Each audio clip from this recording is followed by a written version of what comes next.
Here we're going to explore Fisherman's rib just a little bit more. Here it is done by hand.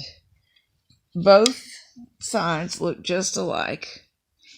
And this is done with alternating knits and purls, but the knits are worked into the row below the current row. And if you look at what's going on down there, there is an example right above my thumbnail. It ends up with 2 stitches being knitted off at the same time, or effectively, that's how it seems. And that's what gives it that deep texture and also wide expansion. The first video that I did on Fisherman's rib on the loom was done like this, with the setup that I showed you, using every peg and zigzagging across them. That does create alternate knits and purls. Their orientation is not exactly aligned like the hand knitted version, because the knit stitches are pulled closer to back. They're not back to back, but they're not quite the same as this, where you can look down between them and definitely see the backs of the purl stitches. And I got to thinking about that. It may not bother you because this is a perfectly nice reversible fabric that makes great blankets. But if you have enough pegs, you can set up as I have here. I'm using alternate pegs and just skipping the others. That way the stitches are positioned exactly in between one another, and there they stay. It's easier to keep track of your end stitches using this method. You get perfectly aligned knit and purl alternation. And here's the fabric produced by that.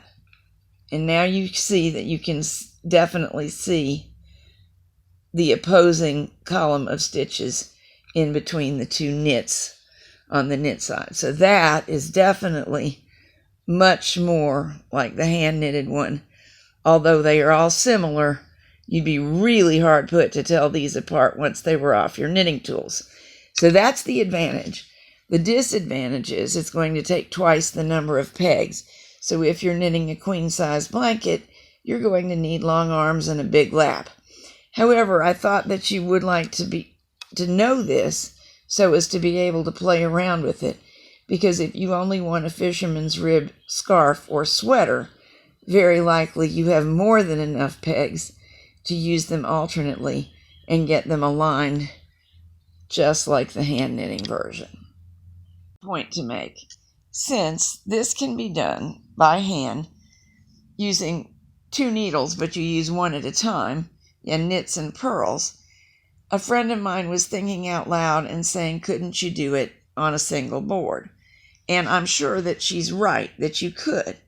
You'd establish a base row, and then instead of having stitches zigzagging across, we would knit into the row below, and that would cause us to lift up a knit stitch, place it on here, and knit into both of them, basically. Purl, knit into the row below, purl, just as you do when hand knitting. I enjoy doing this method so much, I can't quite see a reason why I'd want to do the other. It would, however, be an interesting use of the space and the pegs, and what you enjoy about your knitting is highly personal. So it does seem to me like a doable option. I just haven't done it yet.